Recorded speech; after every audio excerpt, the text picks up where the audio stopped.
What's up, y'all? My name is Ian Edwards, and welcome to the Soccer Comic Rant. If you're listening, you might be listening on iTunes. You might be listening at Omni Studio. You could be listening at allthingscomedy.com. And if you go to allthingscomedy.com, there are a host of hosts of comics there with their own podcasts. Bill Burr, Bert Kreischer, Bobby Lee does Tiger Belly, and the list goes on. There's male and female comics, some of the best comics in America, doing their thing at allthingscomedy.com. I don't even know if I said that right the first time. Allthingscomedy.com, my bad. And then also we got merch. So if you go to onthevolleyapparel.com, which I think originally I said was the everything's mixed up today. So go to onthevolleyapparel.com, and we got tanks, tees, hoodies, and also there's a Soccer Comic Rant shirt that I'm wearing right now. So cop that. And then there's two other types there. So go there and check it out. I normally put it on the screen, but I don't today. But onthevolleyapparel.com. And if you're watching on YouTube, you can see all this, and you can see Lee, and like and subscribe, tell your friends, and leave some questions or comments, and I will respond back to you. So far, we only have Lee, a usual suspect today. And what up, Lee? Yeah, I'm good. Good. I always want to introduce you a comic from England, Southampton fan, and Lee just traveled to Germany before the weekend you went. When did you go? I flew Wednesday and then came back in on Sunday. And came back on Sunday, just in time to miss Southampton's loss. So who did you lose to? Chelsea? Chelsea, yeah. Chelsea, yeah. Just in time to avoid that. And when you was in Germany, you did shows? Yeah, I did 4 shows out there in the end. Oh, dope. Yeah, it was good fun. 4 shows. Watched some Bundesliga as well. So yeah, it was good fun. So you went to a match, right? Who'd you go see? I went and watched Hertha Berlin versus Freiburg at the Olympic Stadium in Berlin, which is pretty cool. And how was it there? How was going? You've been to Bundesliga matches before, right? Yeah, I've been to a bunch before. This was strange because they still have capacity restrictions. Oh, okay. But even then, they didn't even sell out the capacity restriction because they lost 6-0 to Leipzig the week before. So I don't think any of their fans really wanted to watch them. But no, they weren't great. They had a few players people might recognize playing for them. So Kevin Prince Boateng was playing for them. All right. His career's gone full circle because he started at Berlin as a young player. Then obviously he went to about 1 million other clubs over the years. And they had Boyata, the Belgian centre-back. So they're players people might know. Piatek, the Polish striker, scored for them as well. So yeah, one for Martin there. Yeah, Martin would love that. But no, they lost 2-1 in the end. Freiburg were good. Freiburg were 5th in the league before that game, and you could see why. They're quite organised. So yeah, it was an interesting game. The atmosphere was okay given the amount of fans. But yeah, it felt a little bit odd because it was 18,000 people in an 80,000 stadium. Damn. I know. When you look at games in Europe, in some of the countries, you're like, are they under COVID restriction or are their fans fuck this team? It's hard to tell. You've been to Bundesliga, you've been to Premier League games before. What's the difference between both when they're packed? Bundesliga, they have sections of the stadium. At most stadiums, they have sections where you can stand. You don't have to sit. They've got terracing. Right. You can drink beer in the stadium in the Bundesliga. So you can have beer out in your seats. Whereas in the UK, you have to go inside the stand to drink.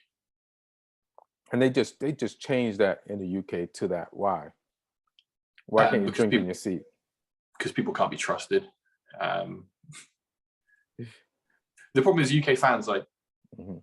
a lot of them are absolutely fine, but there's enough idiots that make Mhm. these rules necessary. Mhm. So most people that go to games are absolutely fine, but they have to cater to the worst people with the rules.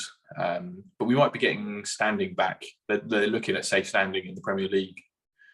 To bring that back. What's the benefit to standing? I mean, I don't want to be as tired as the players. I don't want to stand for 90 minutes. And then what happens during halftime when there's nothing going on the field? I'm just standing there. Yeah. Like, what's the benefit of standing? You get more people in, so you can fit more fans in. That And just sounds also, like a crush of people. yeah. Yeah. But for the guys who want to sing and stuff like that, it's easier to do that standing up than it is sitting down. Right. Like at most Premier League grounds, the loud section of fans will stand anyway. Mm-hmm. And it's quite funny. I've been at a Southampton game before where like everyone will stand up in the end where people are singing, and the marshals, the stewards, Mm-hmm. they'll start at the front row and they'll go like, everyone sit down, please. And they'll move up the steps, asking everyone to sit down, and everyone will sit down. Mm-hmm. And then they'll wait until the marshals get to the stewards get to the furthest row.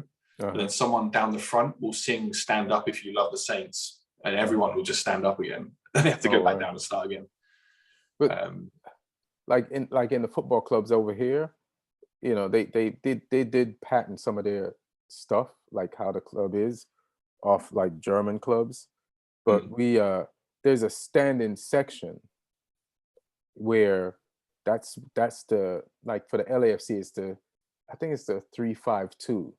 Whatever the ultras. Yeah. And excuse me if I got it wrong. I haven't been to an LFC game in a minute. But then that section seems to be standing the entire game. It seems to be made for chanting and cheering. So there's nothing like that in the English game, like a section. No, there's sections of the ground where the louder fans will be, but they're all still seating, even though they stand for 90 minutes. But it's a lot safer to make it built for standing rather than just have people standing in front of the seats. Yeah, after all the tragedies. You say it's safer to just have them standing? Yeah, if it's done in a controlled way rather than have them standing with seats. Because I've been to some stadiums where, so I went to a couple of games at FC Porto, and their fans, they fold the seats down and stand on the seats. Oh, damn. Which, like when it's raining, you see people like they're jumping up and down, people slipping off and all sorts of stuff, and seats breaking. It's all pretty crazy. They're lucky, like they're not like a litigious society like America, because if somebody did that, they sue the stadium. The back of your seats that I stood on illegally was too slippery. It's your fault. Shouldn't you be sitting in the seat? I should be able to do whatever I want with my seat. It's freedom, you know. But yeah, a lot of craziness. Speaking of craziness, now it's not because Neil's picture just popped up on the screen.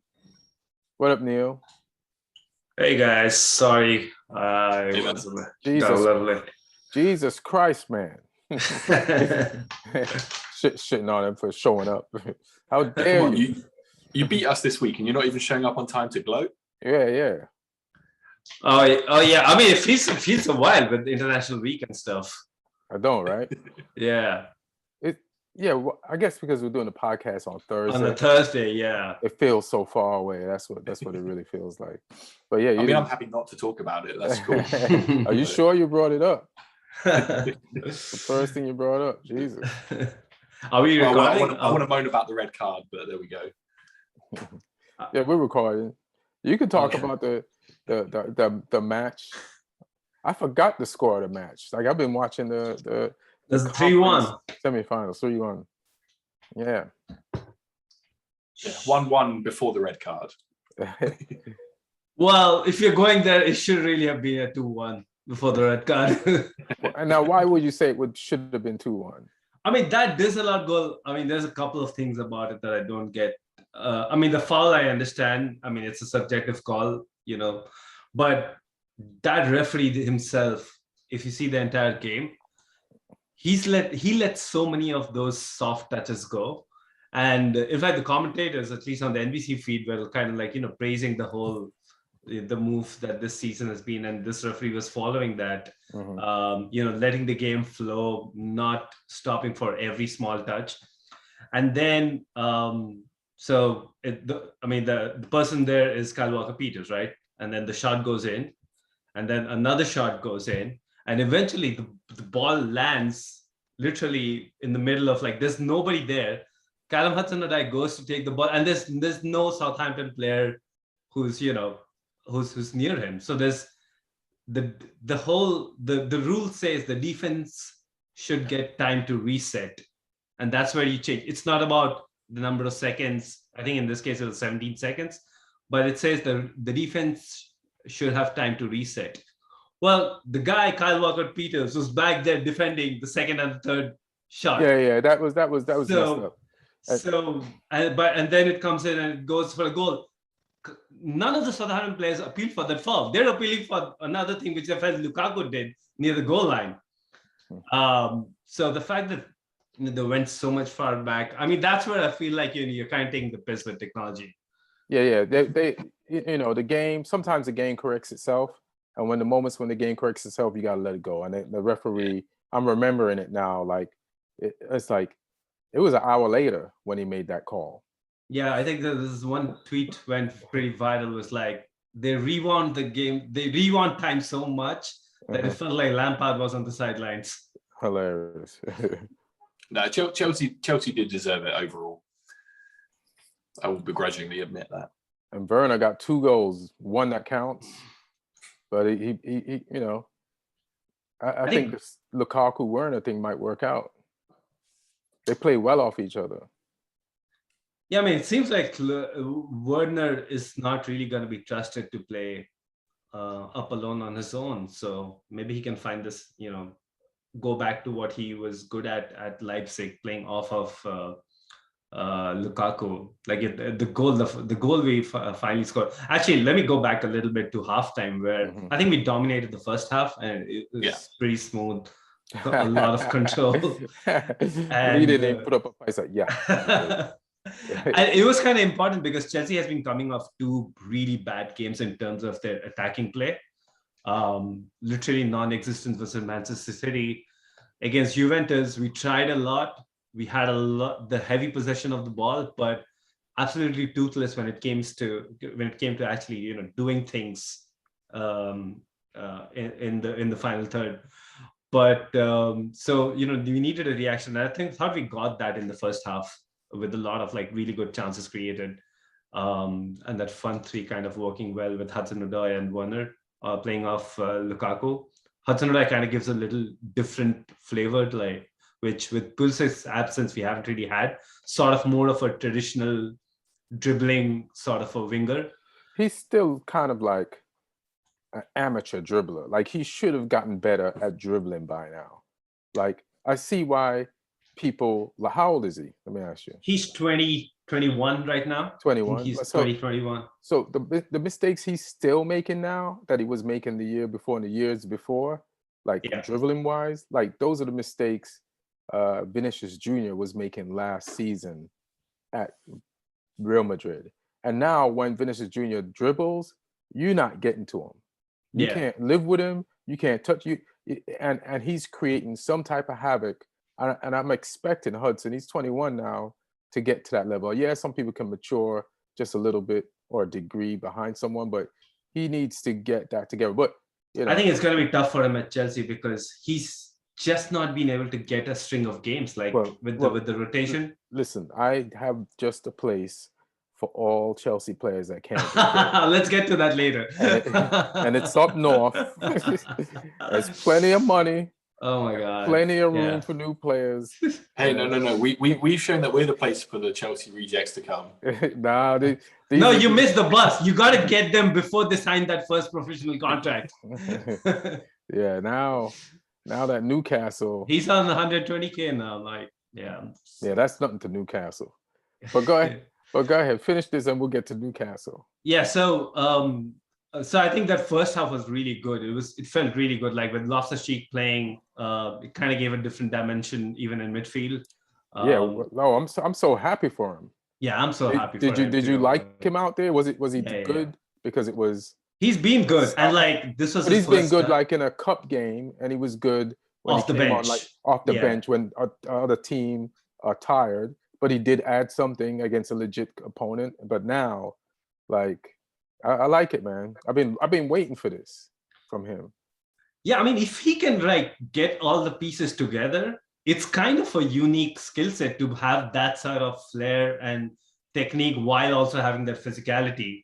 So you don't usually find players of that ilk, sort of like, how Yaya Toure and or like Zidane were, in their prime. But yeah, for him, I've been big supporter of him, but I didn't think this day will come where he'll start starting games for Chelsea again. I thought after that injury, it's that ship has sailed. But credit to Tuchel actually made a few comments in the off season that they've been looking at, when he was at Dortmund and stuff, they've been looking at Loftus-Cheek from a transfer point of view for a while. So yeah, clearly he saw something. It's good to give him that deeper position. One thing I absolutely hated about the other managers trying to use Tuchel was like Conte tried to use him as a striker. Like, this is the guy who you want him facing goal and heading towards goal. You don't want him to like, he has vision. Wait for. Yeah, he has vision. You don't want him to be the receiver. You want him to be the provider. So I think we found a good little space for him, but early days yet. What a weird time to press the activation button on Loftus-Cheek right after you buy a Saul or take out a loan on Saul. I feel so bad for Saul. Like, it's not just Loftus-Cheek. We'll come to another guy later. But Southampton, I think Hasselfield made a great change at halftime, and he put that third guy in midfield and kind of started dominating the midfield from there. And we had to do something to like make that whole shift that happened up until the point they got the penalty was because of those changes. And we were kind of looking like we didn't really know what to do about it. But it seemed like the penalty call, and that was a poor penalty that was given away by Chilwell. It kind of had to be Livramento on the day. I found it very cheeky of Southampton, like on the match program, on all the social media, they had with the lineup, you have a player's name photo. They had Livramento up there, which I think he had a decent game. He gave a lot he scored on his team that scorned him. Yeah, that's a good game. Yeah. So, but yeah, I think Tuchel made some changes after on, got Barkley on, got Mount, who, essentially basically made it, even though he was playing in the front three, but he was coming back often enough to allow us to counter the balance that had gotten away from Chelsea in midfield. So, and then, the red card. I absolutely understand why James Ward-Prowse went in for that red card, because it was not a great pass from Mendy. And when you see that, your eyes light up. Like, I would want my midfielder to go in for that. But it is a gamble. And, as is the nature with gambles, like you can get it wrong. So yeah, I think the ref would have been better off telling him to calm down and give him a booking. It could have been it was yellow too. Yeah, I don't think it was like he was trying to press in a situation where the ball could be won.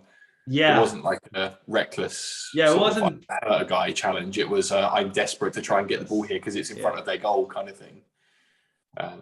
But I mean, yeah, that's football. I didn't agree with it, but I didn't think it was going to be a red. I usually want a red to be given in such cases because technically it was high, and we've seen these given if there's an injury. Yeah. My point is like you shouldn't really wait for an injury to happen. You should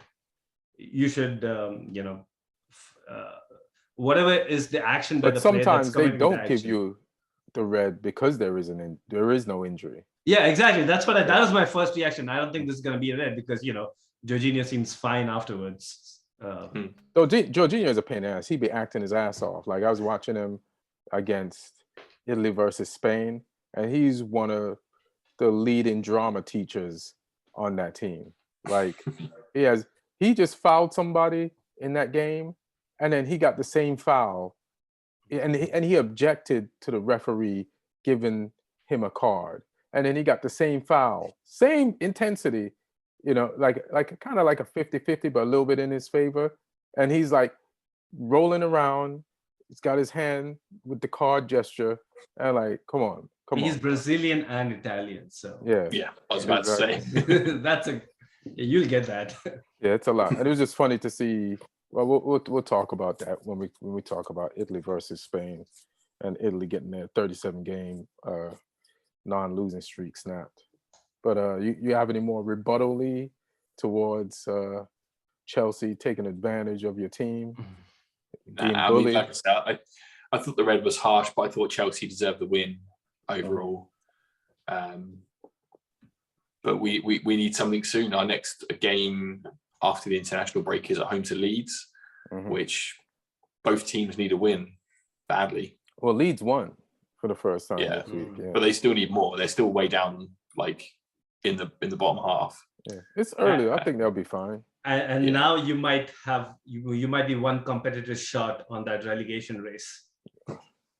I mean, the 19th. They can't spend it all straight away. So yeah, they can't. Yeah, they have to be smart in the way that they cheat, and they're going to cheat because they have the money to cheat, but they have to be smart about it because it'll be next season's shirt deal, next season's stadium naming, all of that. Well, the thing is, they can't afford to get relegated. So they are going to throw some sort of a kitchen sink at it in January to, they can spend some money in January that they normally wouldn't. Yeah. And then they can save themselves, and then we'll see what's up. Yeah, but we need to get some wins soon. The thing is we're playing okay, but playing okay without winning isn't useful. Yeah, you don't want to be Sheffield. Is it United? Was it Sheffield United? Yeah. Because they were losing 1-0. All these games where they could have got points or actually won the game, and then they ended up like, like that keeps compounding, and you just feel like losers. And then, but the good thing about Hudson Huto will make a good relegation saver. He does it with Southampton every season, it seems. Well, I hope so. Yeah. So we could talk about some other Premier League games, but let's just talk about so this has been a crazy year. So the year started with, Messi is leaving Barcelona. He goes to PSG, and that's huge. And then Man United gets Varane and Sancho, and then Chelsea gets Lukaku, and then Man U tops it all. They get, Ronaldo, and it's the biggest story. And all football is like, damn, Premier League is crazy. And you can't expect anything else crazier to happen until the transfer window. But then Newcastle does the craziest thing, and they get sold to a Saudi Arabian sugar daddy family that's worth how much is this family worth, Lee? 434 billion pounds. The richest team in the world. Newcastle is the richest team in the world. Well, they're owned by the richest they have the richest owners in the world. Whether or not their money all goes in remains to be seen. But I mean, I don't think they're going to mess around. Yeah, I don't think they're going to mess around because it's like they want to compete with the other Arab owners. I think this is like a sense of pride amongst them all. And then, it's funny, I was watching, these Gary Neville and Jamie Carragher go around and do these town halls in different towns. And a few weeks ago, they did one at a pub with some Newcastle fans, and just what they want and why they're upset with Bruce, and why they say it's, basically they're pointing their anger at him because they can't get at the owner, and they just want to go back to, it makes me think about like Newcastle at one time. Who was the Liverpool player who was their coach and I think they came second in the league? Kevin Keegan. But didn't they have somebody before that? Like, was it Dalglish was there. Dalglish, right? Oh, okay. The Dalglish was there after. I think they came second with Dalglish too. But the Keegan team had all those stars. So I think in Newcastle fans' mind, they don't think about, and they think about having Shearer, and they only long for the 3 good years that they had. Or let's just make it 5. They only think about those 5 good years as their identity. Because the last trophy they won was 1955. Yeah. But to them, they're better than that. We're a big club. And go ahead. I mean, they're a one club city, right? Like much like Leeds. So that fan base is huge. And you've got Middlesbrough and Sunderland, which are close by, but they're not the same city. So they don't have the whole place to themselves. Right. So, and you look at the stadium, they're what if somebody had to come in and invest money, it would be a project like Newcastle, because evaluation is still relatively pretty low. Like none of the top 6 teams really want to sell. Like their owners really don't want to sell. Like they have a good thing going, why would they? So I mean, Mike Ashley is somebody who has been waiting for the right offer for a while, and I think that was one of the most toxic relationships, right? Like Newcastle fans and their owner. So, like the scenes today, you would think they won the Champions League. Yeah. Today it was like people honking horns, waving flags, driving by. I was like, "What? Today won?" But you did. You won $400 billion. Yeah. You know what I mean? They hit the football lottery. The football lottery of owners.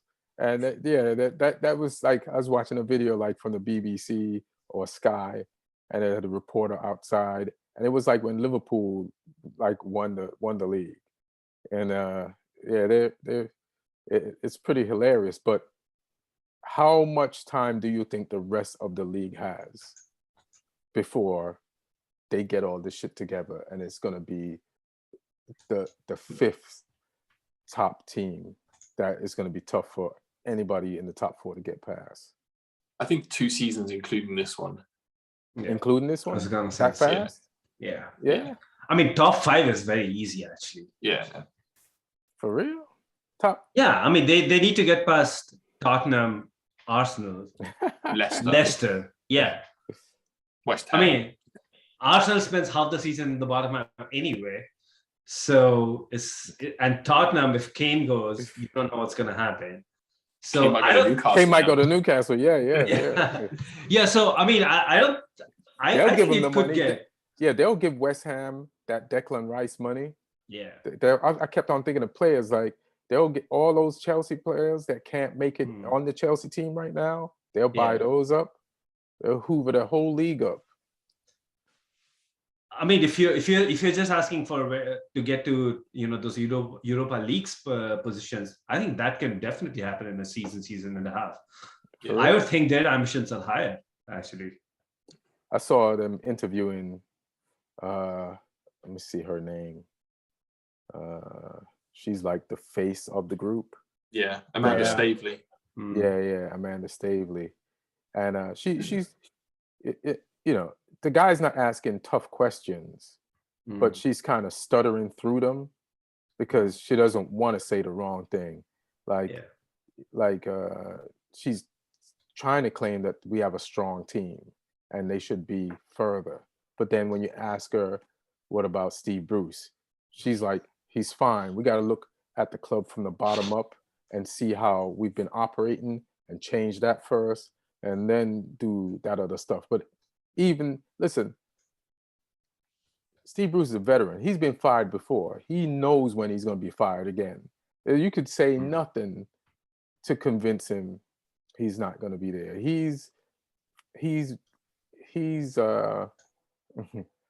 I can't remember. I mean, they wanted him fired even under Mike Ashley. So right, because they were worried that the team they're trying to buy was going to get relegated. Yeah, I mean, if you don't trust a manager, like if the fans don't trust a manager to keep them off relegation, surely you're not going to trust him with Saudi money. Right. It's going to be interesting to see with the money what level of manager they attract as well. Why you don't think they'll get the best? I don't know. Like you saw when Man City first got the money. Oh, yeah. when the Thai owners came in first. They were hiring people like Stuart Pearce and Mark Hughes. And then they sort of scaled up a little bit to Mancini, but Mancini wasn't at the time part of the elite level of managers. He is now, because he developed at City by winning titles and then won the Euros with Italy. But had Mancini won in Italy? I don't think he won a Scudetto. He might have done. He was with Inter for a bit, but I don't think he won a Scudetto with Inter, because Mourinho was the last one before Conte, I think. Oh yeah, that's crazy. I'm not 100% sure. I might be wrong. Let me look while you talk. I don't think he won the league in Italy before City. I may be wrong. Let's see. Yeah, I'm trying to look too. Yeah, I thought he had. I'm getting a lot of like. He might have done. Yeah, he won the Serie A a couple of times. Yeah, that's what I thought. Yeah, so I thought I thought he was a quality manager, because they got rid of Pellegrini for him, or was he Pellegrini after him? Pellegrini after. Yeah. Oh, okay. Yeah, because Pep was in for Pellegrini, I think. Right. Yeah. But yeah, they sort of City scaled up through the managers, but like I said, they started off with people like Pearce and Hughes. I don't think they're going to make this mistake. I think they're going to go like there's a Conte. I think Pellegrini, you might argue, wasn't really that flashy a managerial signing.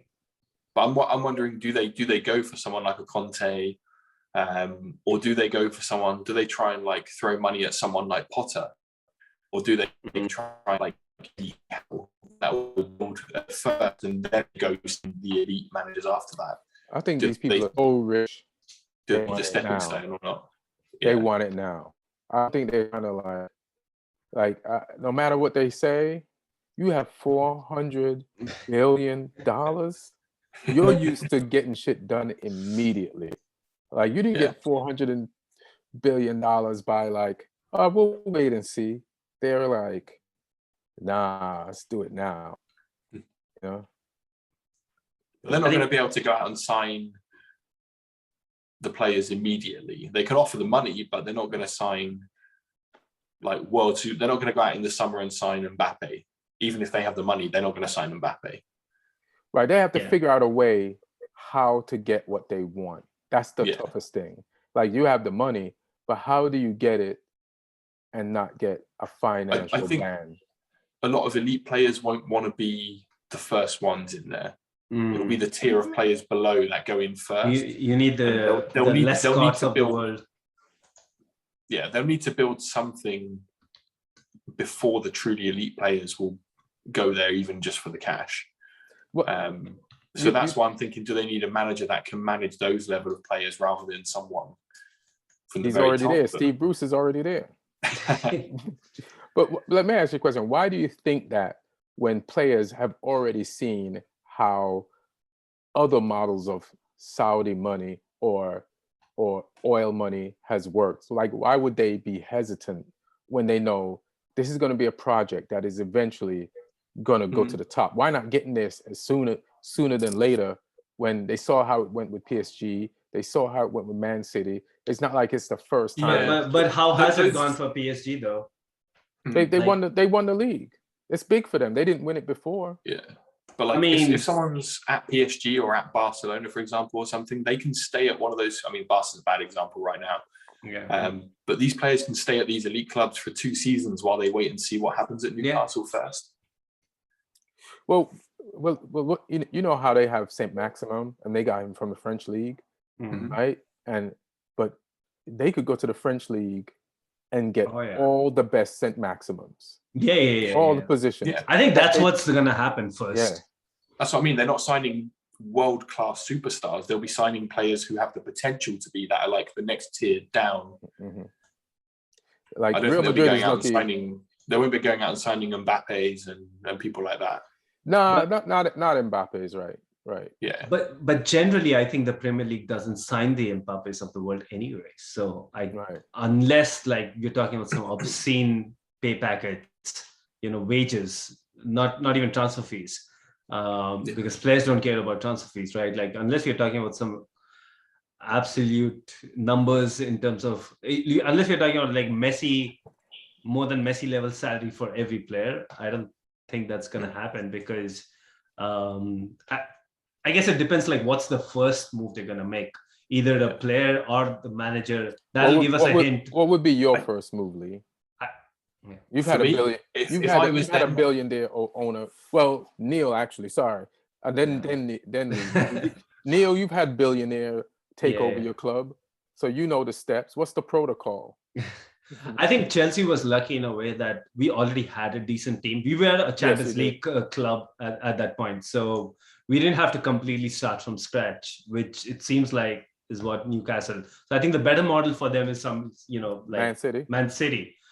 And maybe learn from Man City's mistakes, because Man City actually tried to go in with somebody like Robinho, and Robinho didn't even know. He thought he was signing for Manchester United. No, that's what he said in an interview recently. Did you see him say it?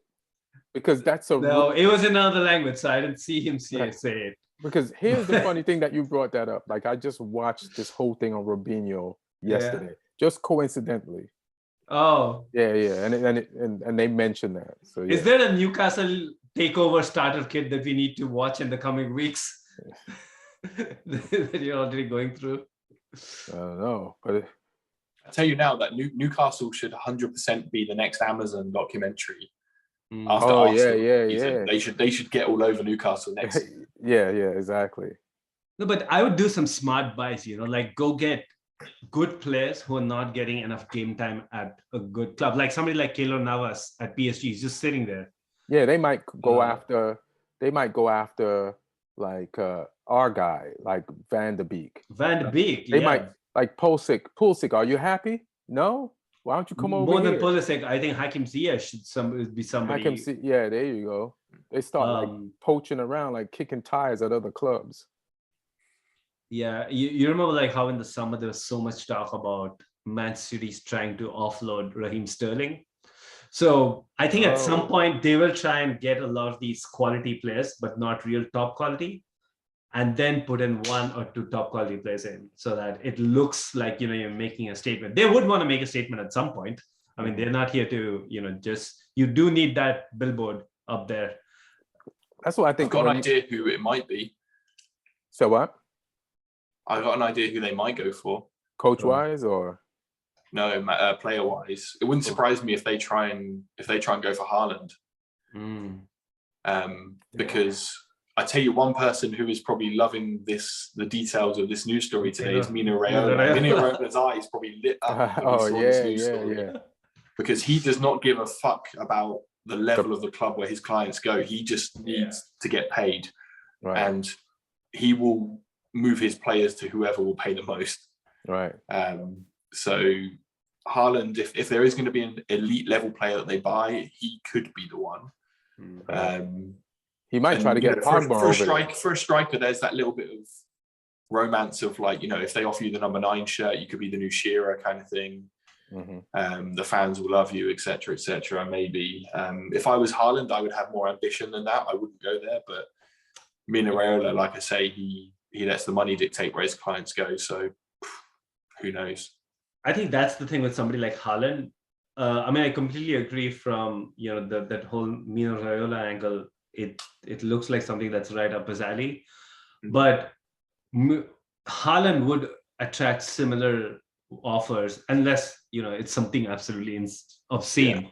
But he would attract really good pay packets from clubs that are already doing well.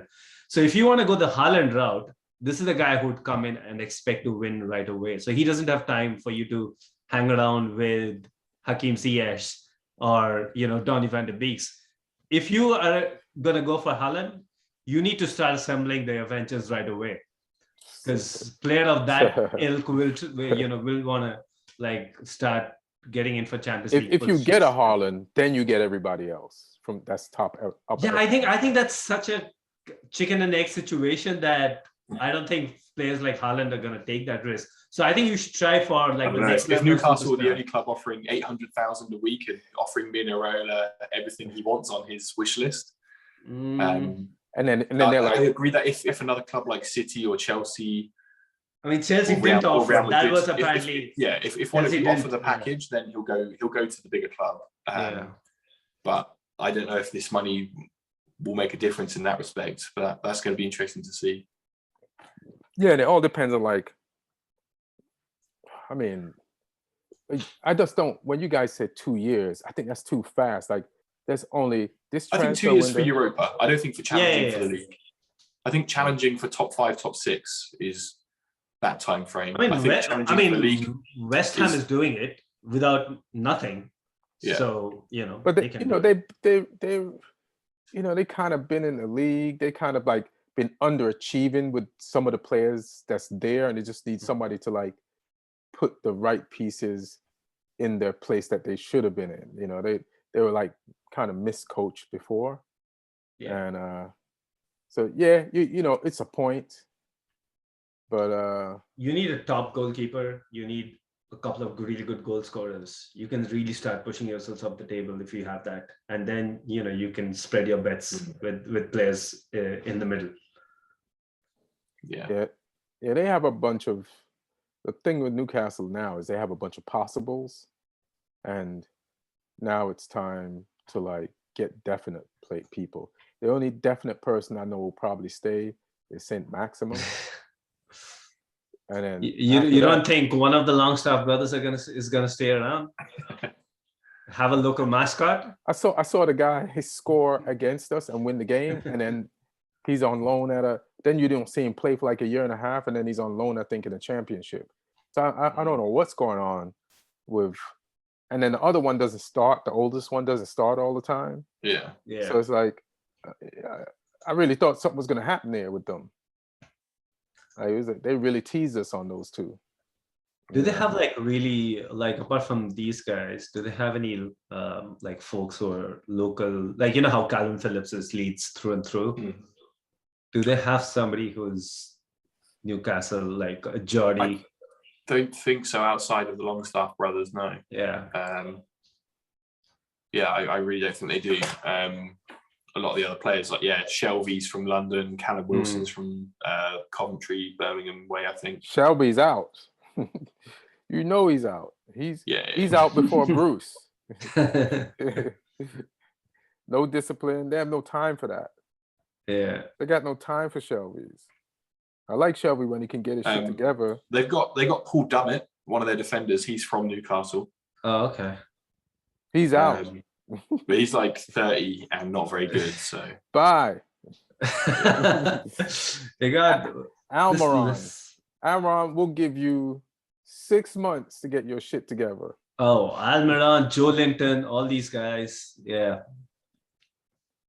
How old is Joe Willock? Joe Willock just got there. I think. Oh man, he's gonna be playing somewhere else. No, but it could actually be the biggest break of his career. Like imagine he's gone from Arsenal to Newcastle, and suddenly Newcastle is better than Arsenal. So like, fuck you guys. You know what? You guys have fun in the Conference League. I'm gonna be playing Champions League. Enjoy your Odegaard. I reckon Willock will survive for a season or two there. Yeah. I think he will too. I was just trying. He's a player who can play a part of the rebuild. Yeah. I think what can happen is because I remember Lampard and Terry talking about it when the acquisition happened, and there were transfers. In that summer there were a lot of players coming in. So, and these guys the young players, they just come off some really good seasons. But there was a worry, like, you really don't know where you stand when changes are happening at that level. So, it could, for them, the caliber of the players they were, it pushed them to, compete at a higher level and raise their quality. So, maybe there are a few players at Newcastle right now who will use this opportunity to, completely take their game to the next level. Listen, man, whoever's going to be analyzing these players knows football better than me. And listen, man, I'm not going to be fooled. If I'm not going to be fooled by somebody playing 2 good games because they know I'm watching them, these professionals are not going to be fooled. They're not going to be like, oh, he's turned it around. No, you are. Shelby is what he is. These guys. Like, let me run through some Newcastle names.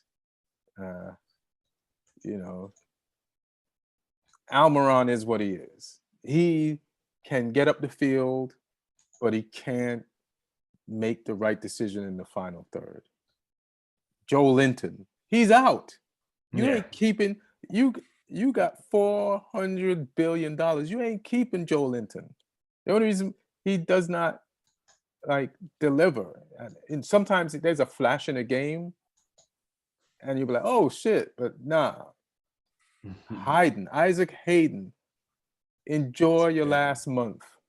Matt Ritchie, you work hard, you bust your ass, but you're not they're not gonna Mankiel, they're not gonna Darlow, maybe backup goalkeeper. From first goalkeeper to backup. They're gonna revamp this whole shit. I think one question, Lee, maybe you'd be able to answer this. I'm wondering, like, when you're talking about, really high quality of players, players who are used to certain environments, how big a draw is Newcastle as a city? Oh, yeah. I know sometimes that comes up as a thing, like, some players want to be in London. We're talking about players who otherwise in their career would have the options of London. It's a pretty cool city. Like, it's quite metropolitan. It's got lots of nightlife.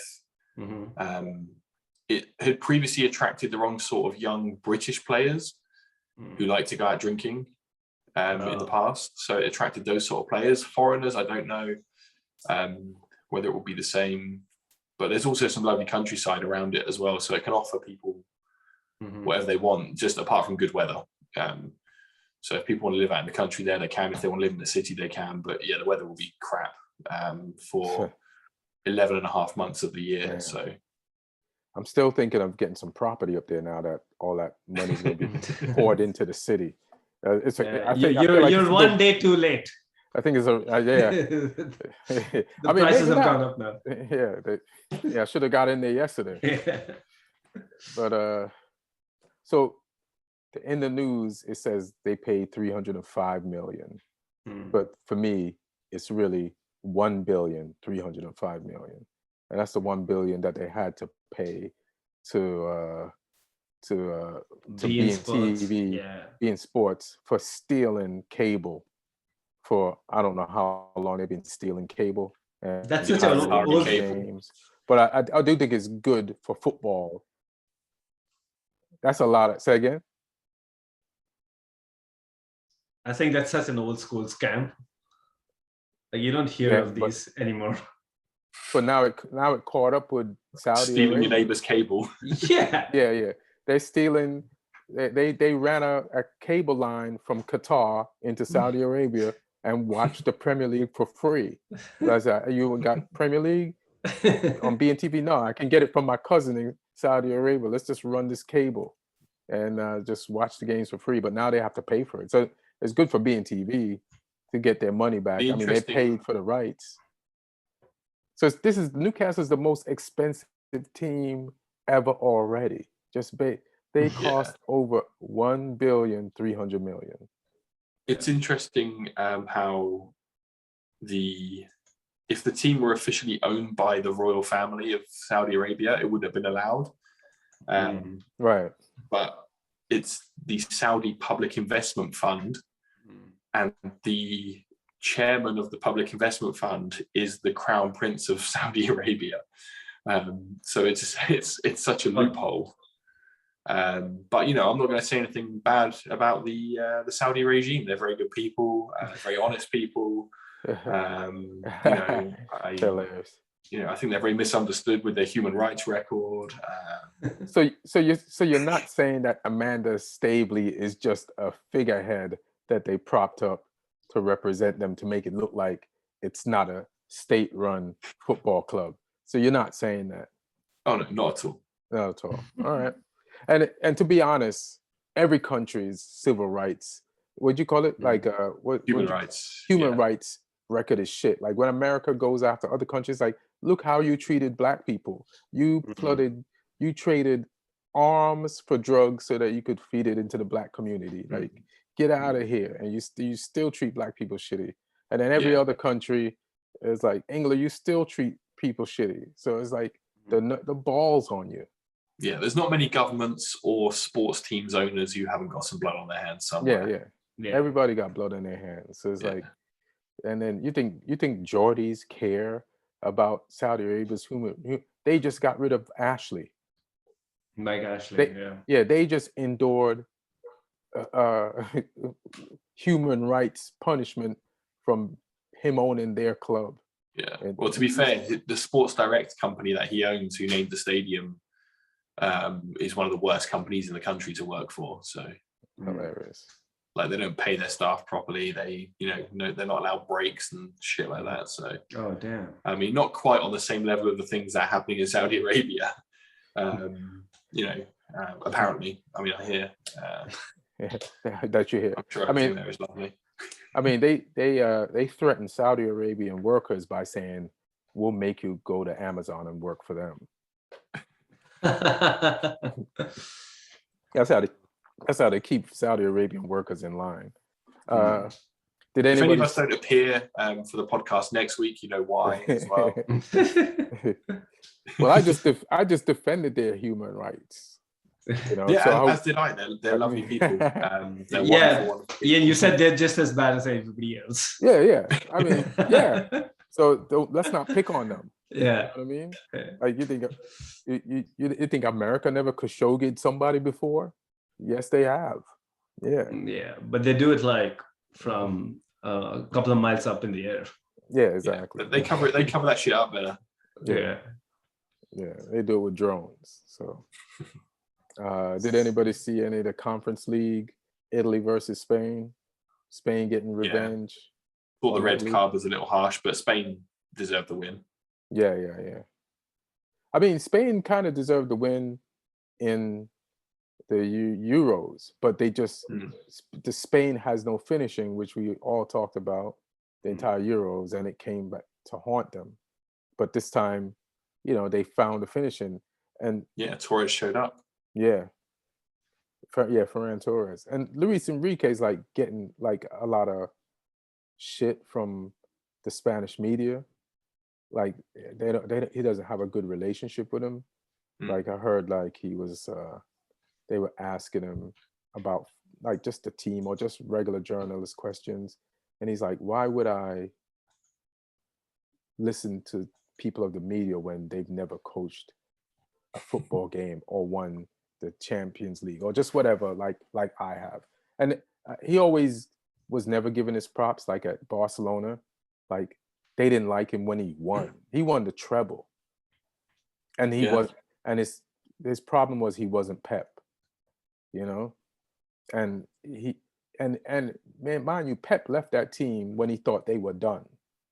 And he hands it to Luis Enrique, supposed to be his friend, hands him this team that's done, and Luis Enrique gets something out of it and wins a bunch of titles. And then Luis Enrique took a break. There was a couple in between, I think. Say again? There was a couple of managers in between. Tito Villanova. So Tito was before Luis or after? Yeah, and I can't remember if Enrique was before or after Tata Martino as well. Tata never wins with Messi. He didn't win when he coached Argentina with Messi, and he didn't win at Barcelona. Tata was before Enrique actually, because Tata had he had the front three of Neymar, Messi, and Alexis Sanchez. So it was before Suarez, because Luis Enrique had Suarez. Right. He had Messi, Neymar, Suarez as his front three. So that's how fucked up. That's even more fucked up to like take the team that didn't win anything the year before and win a bunch of shit and still have doubters. Like obviously he's a coach. It's not like he took a winning team and won. They didn't deliver, and he got them to deliver. So I love Luis Enrique, and especially like he made the Euros, the semifinals of the Euros. Like nobody expected Spain to make the semifinals, and everybody knows what Spain's issue is. They don't have any marquee players. Any marquee player they do have is old as hell, and he's using 18-year-olds and like Pedri and making them players of the tournament and on the best 11 list. And it's like, why aren't people giving him his due? But hopefully he'll win this conference thing.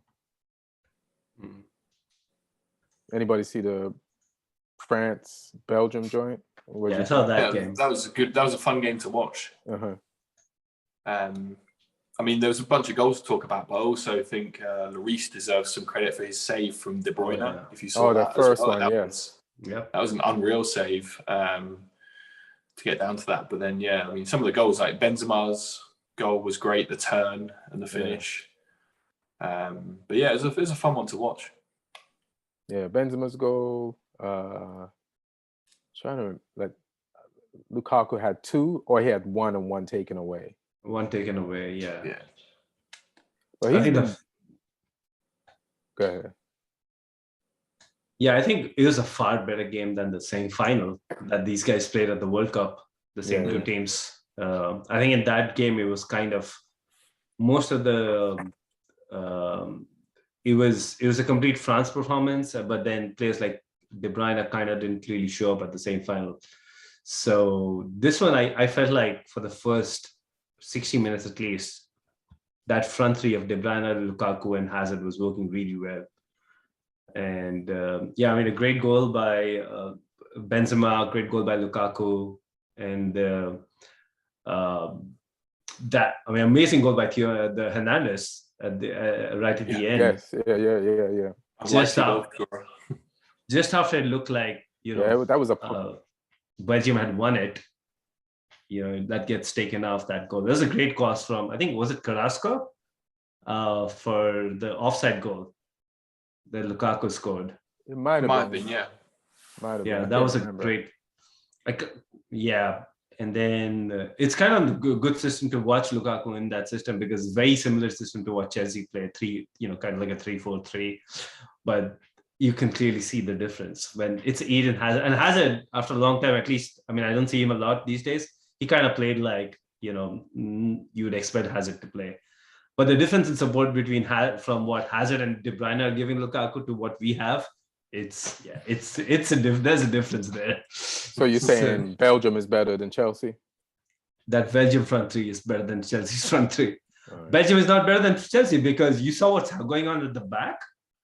That might be a coaching thing. And then no, but it's a selection thing. How old is Vertonghen? Vertonghen and Alderweireld, I think Alderweireld plays in Qatar right now. But I only saw one of them today, so I might have been. No, I think they were both there. Let me see. Tell me both of them were there. Let's see. I don't even know how you look up conference. I've got the lineup here. What did you see? The guy in the middle is the guy who plays for Lyon. The black guy, right? The black guy with so it was just one of them there. Denaire, yeah. Denaire, yeah. And he had one good tackle against Mbappe. Mbappe was trying to go through him. But then a similar thing, the ball did go through him and they got a goal off it. But yeah, so that's the thing. You see two coaches on the sideline, right? Yeah. The French coach, he's under pressure because they exited from the Euros early. And there's unrest at home about him, like, is his time done? And then Roberto Martinez goes up 2-0. And the commentator for the game I'm watching is like, this is a great advertisement for Roberto Martinez for the Barcelona job. I was going to say the Newcastle job. Well, he might be the entry level coach for Newcastle. But that's the thing, like, I never believe in Roberto Martinez. I think he did one good coaching job early in his career and got other jobs. Yeah, and then got other jobs from it. People really, even when I see him like talking on the panel, like I'm not like blown away. I just don't, like, listen, I don't know if he's good or bad. I'm not like all week they're trying to give Koeman's job to him. Koeman's like, everybody's shitting on Koeman at Barcelona, but those kids, Luis Enrique just took some of those kids and made them play for Spain and beat Italy. Like, you never heard of these kids before. It's like, everybody knows Barcelona's in financial trouble. Everybody knows it's not Koeman's fault, but everybody is blaming Koeman. sometimes football doesn't make any sense to me. These are like smart people, but I don't know what's going on. Like, what did they expect? You lose a Messi, you lose a Griezmann, you lose what else did they lose? You don't have no Dembele, Jordi Alba ain't always playing. Like PK old, Busquets is old. Even in that game we were talking about, Messi, it's like, what did you expect? How are you upset with the coach? He won you 2 titles last year. And then you lost him even more plays. Then you lost him Messi. So I don't get it. Yeah, they need to give somebody the time to rebuild, because if you keep changing managers, the rebuild takes longer. Yeah, so just like Koeman, why are you trying to fire Koeman? Just let him do it.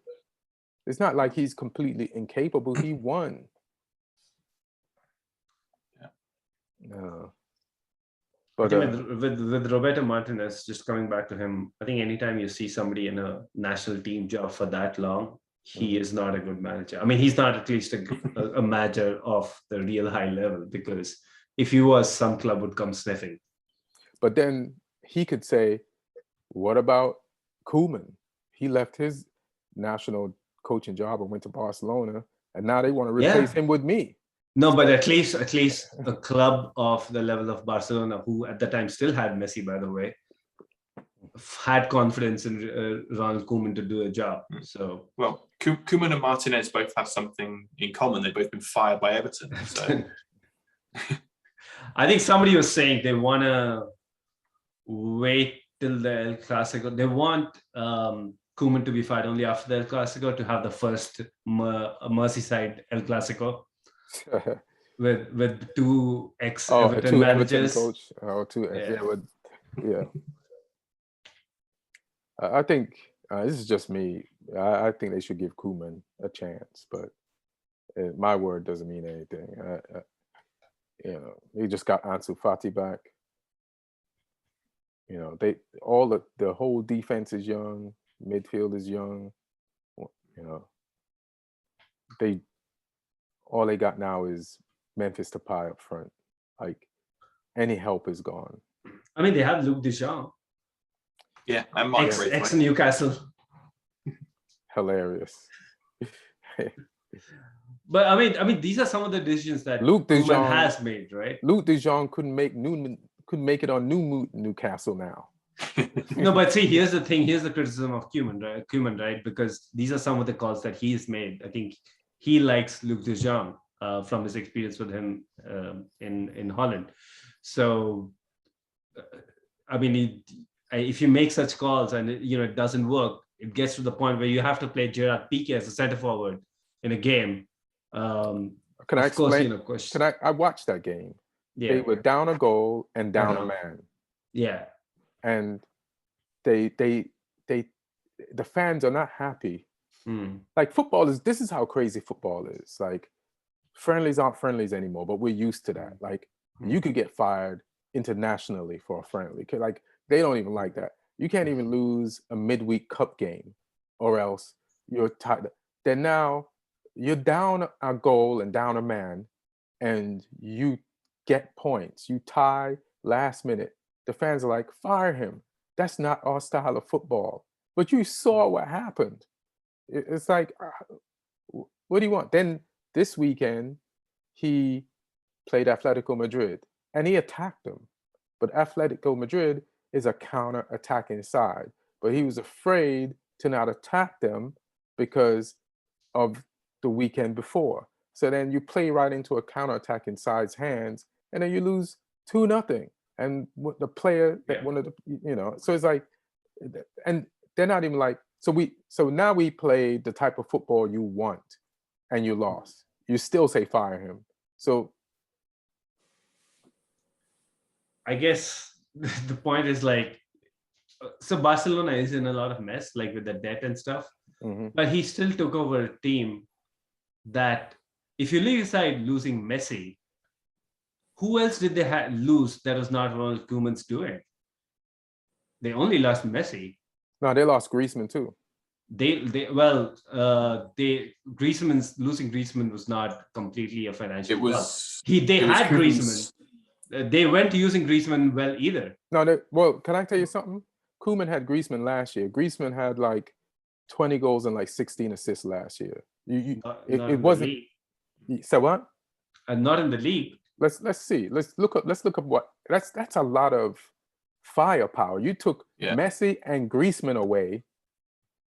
Also, when he first started, it was his decision to take Suarez away as well. But they because also Suarez, you see, Suarez gave him the the celebration at the weekend. But because Koeman dumped him by phone. but still, like that was.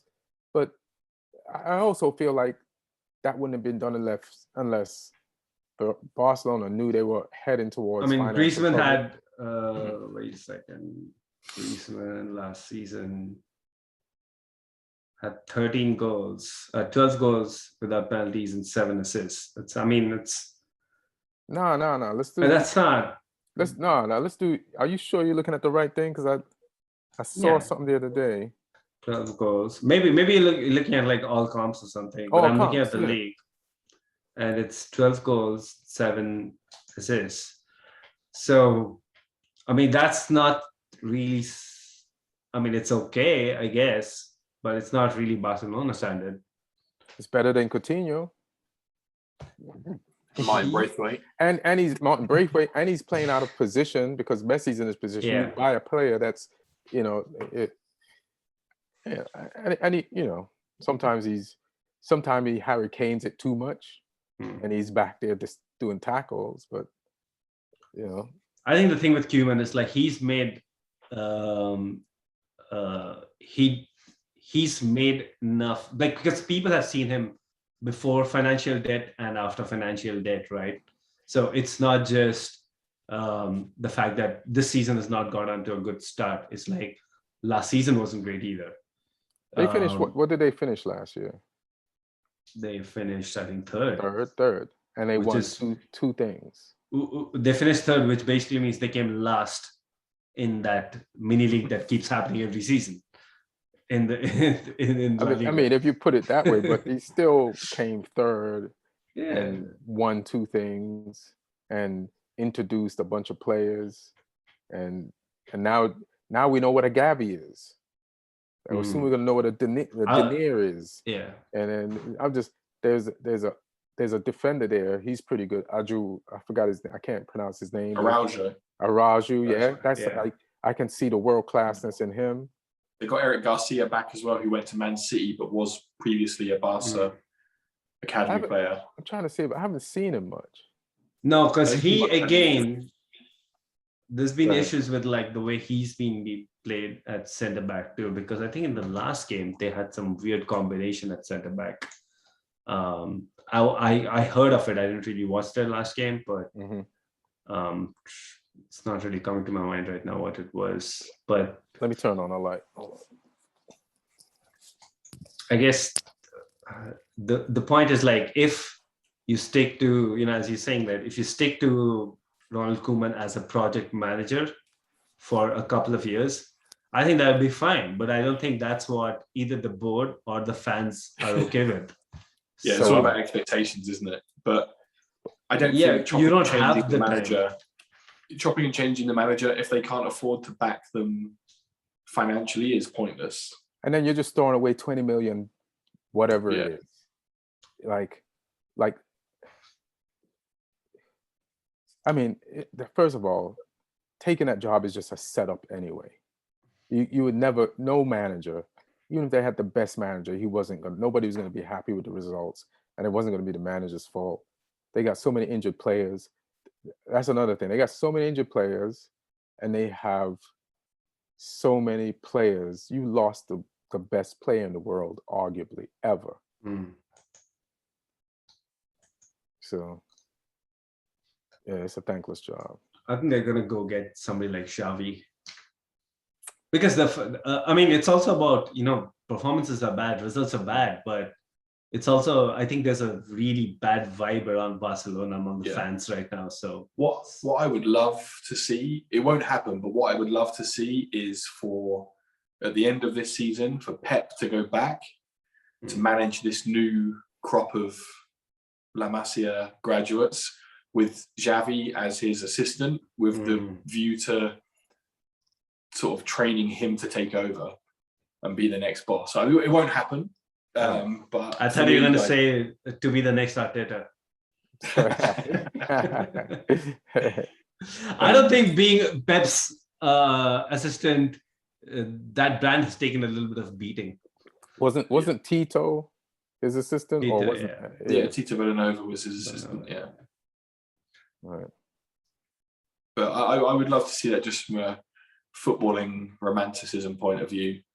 Because I think like Gavi and Pedri could be like the new Xavi and Iniesta. So that it'll be nice to see, but I don't think it will happen. Yeah, when those players get more experience, you're gonna have Gavi, Pedri, and De Jong, yeah, Fati, Memphis, Arahu, and then you still need a lot. Dembele is you can't really count on Dembele. He's either injured or he's injured. Pretty much his entire. Yeah. I think there's the nucleus of a new generation there, though. I think the sad part as a Barcelona fan would be that if they had not completely messed up the financials or the transition, Real Madrid aren't that great either right now. So you're kind of like losing out league titles and league title counts for no good reason. I mean, don't get me wrong, like I absolutely love that Barcelona is going through a tough time right now because that's one of the clubs that I kind of really not like on an international stage. We've had some history. I mean, we've had some really rough, good days and rough days with Barcelona in Champions League. And what happened in 2009 with the Champions League semi-final where they got 4 penalties not given, the most outrageous act of corruption I've seen on a football field. But anyway, I'll let that be, because the referee actually came out after the game and not after the game, like 10 years later, and said a whole bunch of stuff. What did he say? He said that if I could go back, I would make, and there was a lot of pressure on me without really actually giving the smoking gun. He kind of alluded to stuff. All right. So, but I mean, you do want clubs like Barcelona to keep doing well because they adds to the reputation of the global game. But it just shows that no club has the divine right to be good forever, and you need to, even if you're at the top, you need to like keep doing the good things that kept you there. Yeah, there's work involved. Yeah, it's work involved. And now it's Newcastle's turn. You guys want to know the score of the Jamaica versus US game? I actually have it on right now. You have it on? US just scored. Yeah, they just scored. I didn't see it, but yeah. Yeah, even I didn't see it. Is that for 1-0? Yeah, 1-0. Yeah, it was 0-0 at halftime. 52 minutes, they just scored. Looks like. Yeah. Have America got their European-based players, or is it all domestic? No, they got some European-based players there. I see McKinney out there, but. Yeah. I think because of the last tournament that they won without their European-based players, they're integrating more of their US-based players. I want to see the Jamaican lineup for this game. Yeah, I thought there would be what's his name? I don't have anybody Antonio. I recognize. No Antonio. Yeah, no Antonio. There's nobody I recognize. Yeah, there's nobody. So this win isn't gonna satisfy Martin anyway. It's not over yet.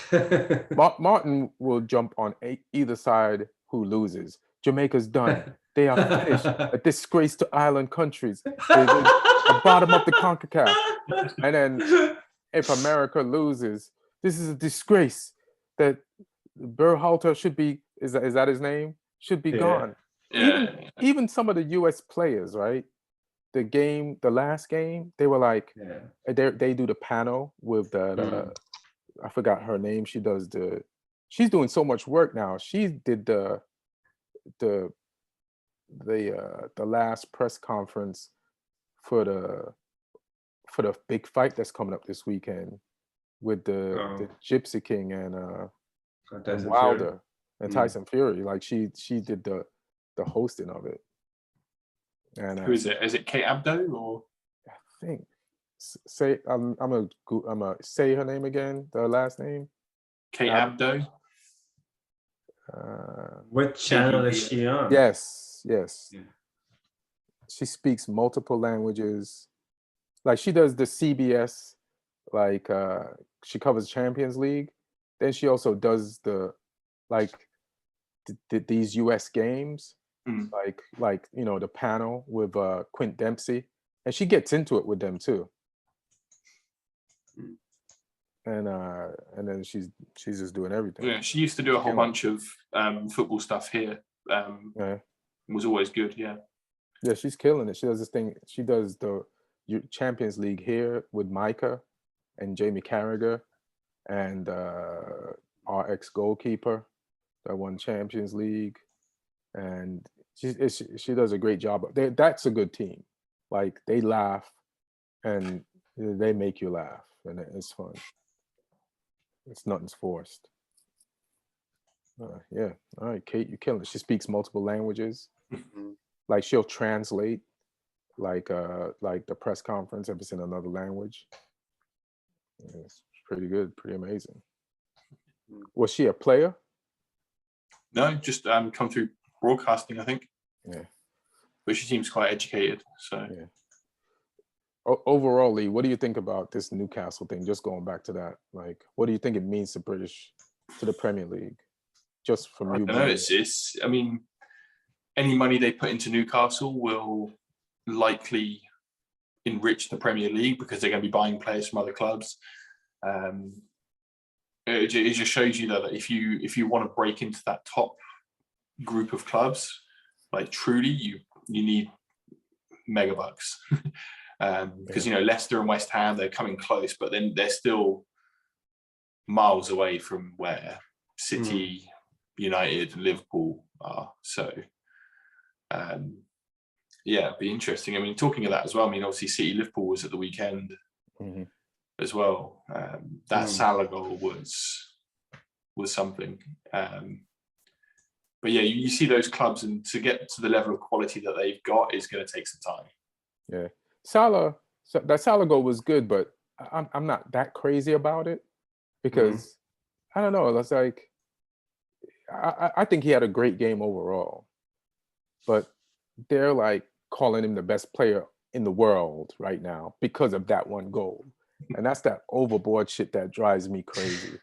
Like I think he's had a good start to the season too, and if you think about it, like that position of the best player in the world is kind of up for grabs right now, with Messi, Ronaldo kind of phasing out.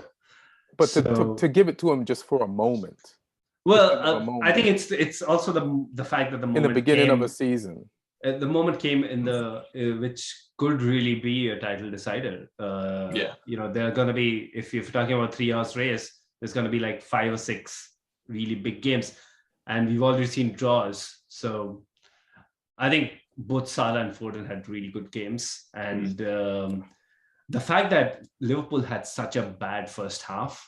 So whichever player. You think their first half was that bad? They started out strong, and then Man City had to kind of fight back and gain the ground, and then Foden had some chances, and then in the second half, Liverpool started, I guess, strong again. I can't remember exactly.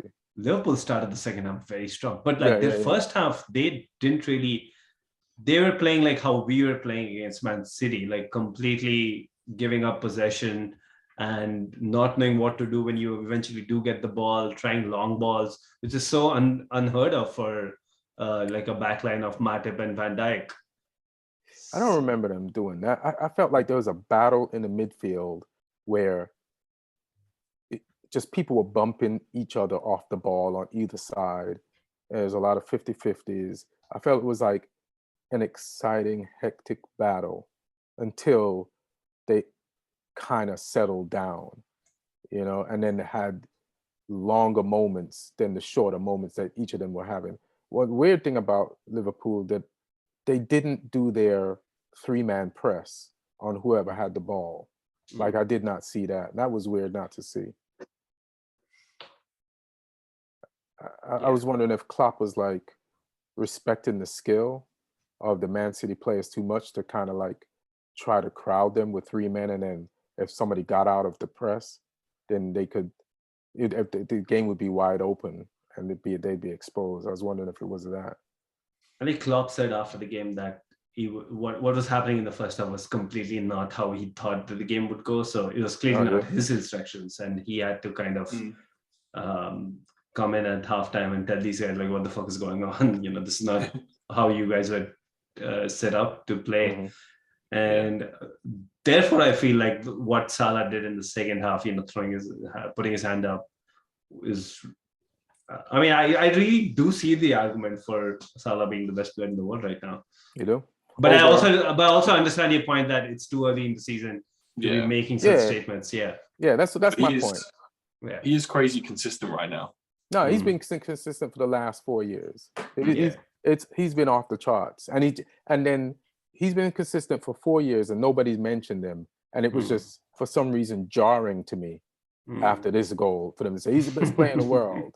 I guess it was a big goal in a big game. People are going to go a bit over the top. It was a big moment.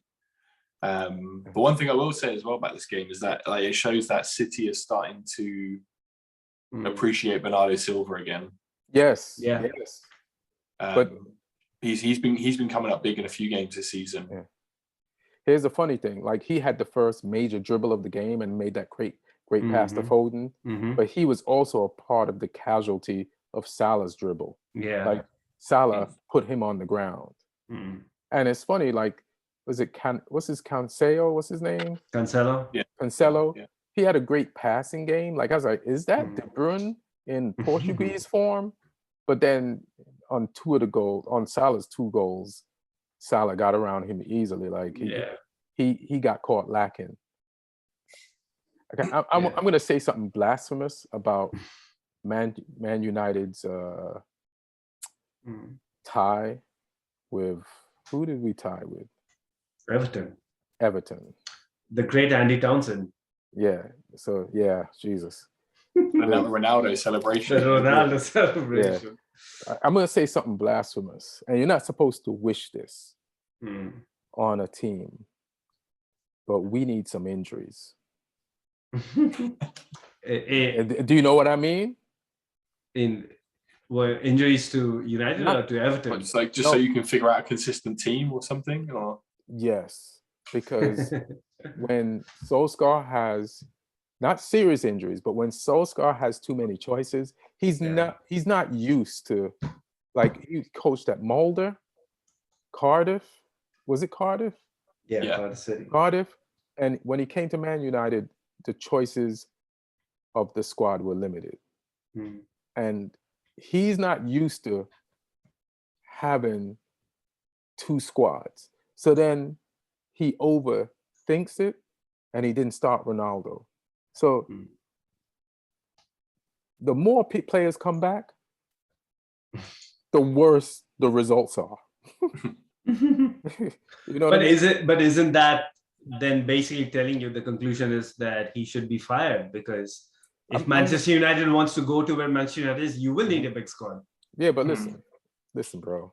You brought that up earlier in the season, and if you have to fire Solskjaer, fire him. It's fine. Like I feel like they'll definitely pick an upgrade for a coach to help us. But right now, he doesn't know how to pick. When you can't give Solskjaer a buffet, he'll put the wrong combinations together. That's what separates good managers from the elite managers. The elite managers can deal with that shit. They can pick a team.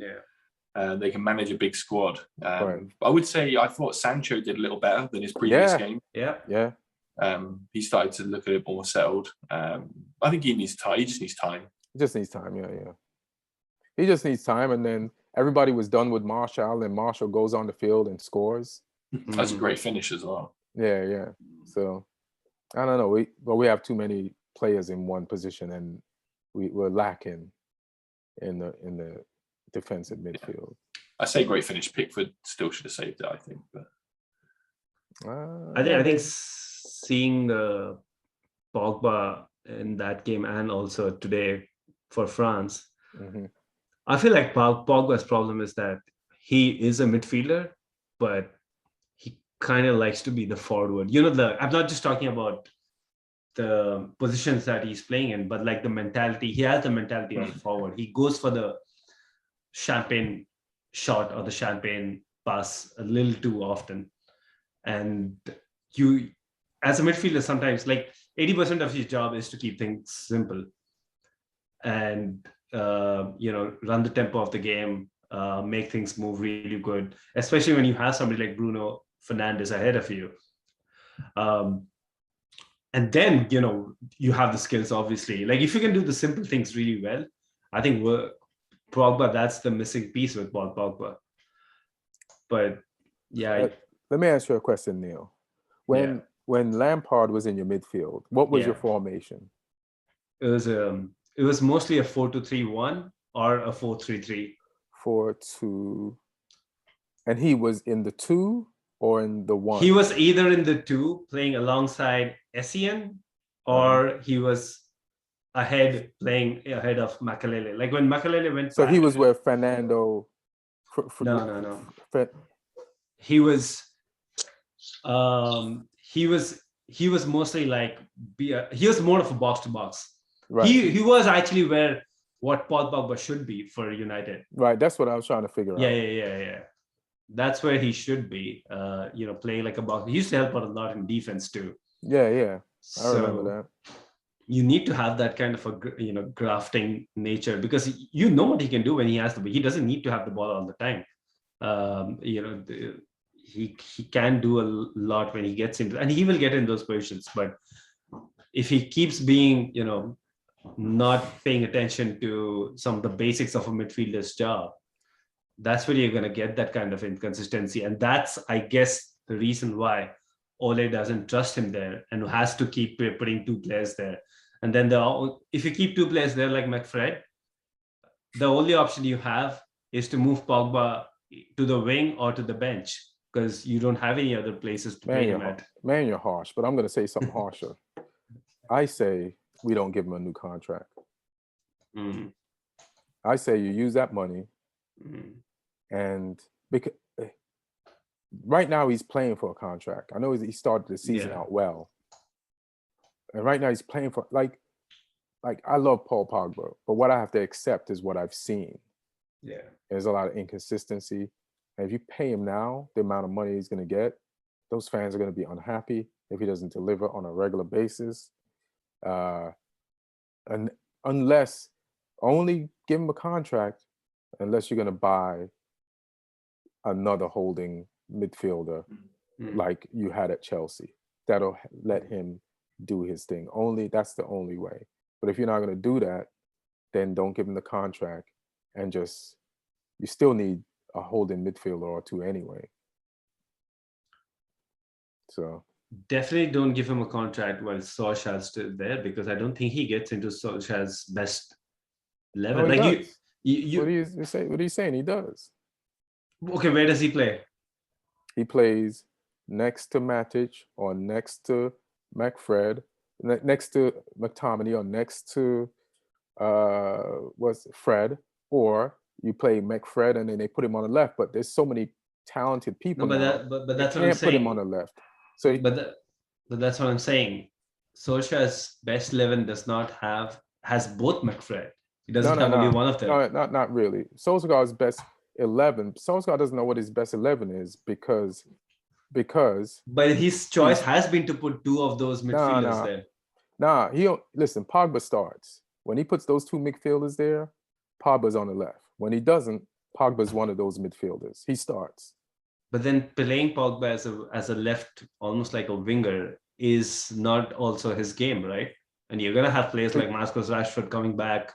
You have Rashford, Sancho, Greenwood, and you're gonna play Paul Pogba on the wing. No, you're not gonna play him on the wing. When they're back, you're gonna put him back, and you need to get a good CDM next to him. or you're going to play you're going to have Matic plenty next of to him, games, so you need to McTominay rotate. next to him.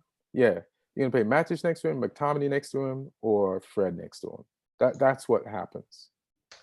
That's what you're saying. I'm saying, or a lot of us are saying. I don't think that's what Solskjaer is thinking. And that's what I'm saying. Like, you need a manager. I'm telling you who has what's that been happening. He starts. I haven't seen a lot of games where he starts just alongside one other player. I watch all the United games. Okay, but like, and listen, Solskjaer's so crazy. If listen, you can't even go by the fact that he didn't start, because Solskjaer didn't start Ronaldo either.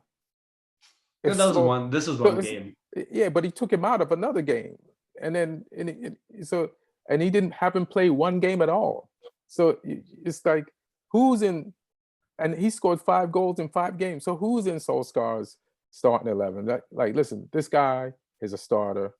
You have to put somebody with an engine next to him, or you need a coach that gets more out of him. You know what I mean? Like, he does lag. He does lag. You know. But today, I was offended for him during the Belgium game, when the commentator brought up that Switzerland game, and they blamed that Switzerland's goal on Pogba. He had no chance to get to that ball that player got from that pass to him, with the player right next to him to nip it from him. That could have happened to any. He didn't even have. It's not like he had control of the ball and then lost it. It was instant. So it's like, people need to stop saying that. Like, no, his mistakes definitely do get amplified more than any other player. Yeah. But yeah, I mean, I still think it was a mistake. But we've seen this happen a lot of times to a lot of players. Yeah, like that pass was as much to the other player as it was to him. It wasn't like he didn't even control it. The guy just got in front of it. But, yeah. All right, let's bounce, y'all. Any last words, Neil? Now that you're not the only man, how much money does Roman have? Did you see that thing? So is that thing accurately? Let's just do. Fairly. So what is it?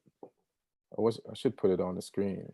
I will know this, that if the public figure is that they have 320 billion, they probably have a little bit more. Hilarious. So, no, I mean, it's definitely, like, jokes apart, it's definitely a move that will change the Premier League, and especially the top end of the Premier League for the, for the future. And it will, tell Chelsea's of the world, Manchester United, Liverpool, Man City, to get more efficient at what you're doing, because these guys are not here to fool around. Yeah, we got to, and we could lose players to them, which is unheard of. Yeah, like, we're in that position where somebody might, I'll go to Newcastle.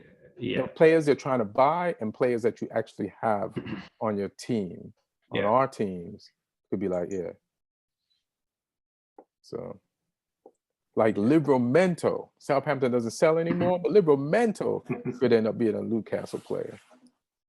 Southampton, just because you brought up Livramento, this thing came out this week that he has a buyback clause. Of course. But it's at £50 million and can only be activated from 2023. But Chelsea have a sell-on clause of a percentage on any future sale of Livramento, which essentially means we are going to get a cashback.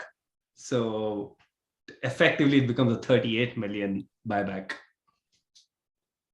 So yeah, I don't know if there's any clause that nullifies the sell on if it's back to you. That was my thought, but like the Athletic came out with an article. I mean, if they're saying it, like, you kind of have to go with it.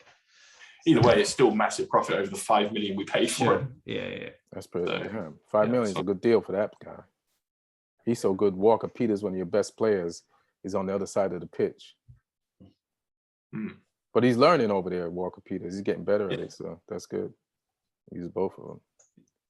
Well, all right, guys. Thanks for pulling up. And it's going to be, there's no games this weekend, right? There's England Andorra tomorrow. I'll watch So that. what is that? Are those qualifiers? World Cup qualifiers? Yeah. World Cup qualifiers. It's Andorra tomorrow and then Hungary Tuesday. What time is that game in England? So I know what time it is here. Both on the 7:45 p.m. here, so it'll be just before lunchtime for you. Yeah, 11:45. Yeah. Pepe scored again. For they got US. 2. Yeah. And then Pepe, right? So where's Pepe playing? Like what club? You're talking about the US guy? Yeah. That's who you just said scored, right? Yeah. I think he plays in the MLS. I don't know which club, but Is it Dallas? could be. Not sure, but I know he's one of those guys who came up from. He's still in the MLS. Yeah, he's still in the MLS. And he's super young. Yeah, he's super young. FC Dallas. FC Dallas. He's probably like 19 or something. Yeah, so he's like, Yeah, hey, man. 18 years old. Oh wow, 18. That's crazy. He's like, hey man, I think I should be in Europe too. I know y'all like American players. Somebody got overlooked somehow, and I'm in the MLS. Please. I've always loved Newcastle. Yeah, I've been trying to get Dallas to turn the stripes. Well, he's got Mexican parents, so he could be the kid from the movie. Oh, The gold movie. Yeah, I only saw one of those. That's Paso. Yeah, I need to see the one with Nick Cannon. All right, Lee. Any last words? No, just hope Southampton get a win in a couple of weeks when we have our first game back against Leeds. We need it, but I've got to wait for it. I said any last words. That was a prayer. Yeah, we might as well commit fully.